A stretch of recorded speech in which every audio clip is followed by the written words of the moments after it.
ও ঘুরে যাবে তানি শুধু। এই তো খাওয়া দাওয়া কমপ্লিট করে আমরা ঘরে সবাই মিলে আড্ডা দিচ্ছিলাম। এবার আমরা যাব তানিকে যেখানে মেকআপ করানো হচ্ছে ওখানে। তানি মেকআপ করা কমপ্লিট, এবার আমরা নিচে যাচ্ছি, ওকে এখন আশীর্বাদ করা হবে।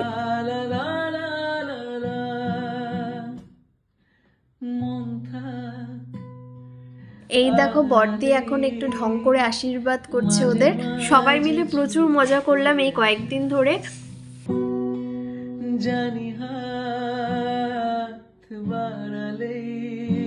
এখন তানি চলে যাবে, বাড়িটা একদম ফাঁকা হয়ে যাবে, সবার ভীষণ মন খারাপ, দেখতেই পাচ্ছ।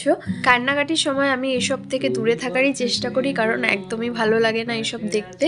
মেয়েদের জীবনে সব থেকে খুশি আর সব থেকে দুঃখের দিন এটা, দুটোই একসাথে। সবসময় সোশ্যাল মিডিয়াতে আমি তোমাদের সাথে আমার খুশির মোমেন্টগুলো শেয়ার করেছি, এই প্রথম এমন কোনো কিছু শেয়ার করছি। কান্নাকাটির ভয়েসটা স্কিপ করে গেছি, কারণ এইসব শুনতে কারোই ভালো লাগে না, আর তোমাদেরও ভালো লাগবে না। সবাই আশীর্বাদ করো ওর নতুন জীবন যেন অনেক সুন্দর হোক।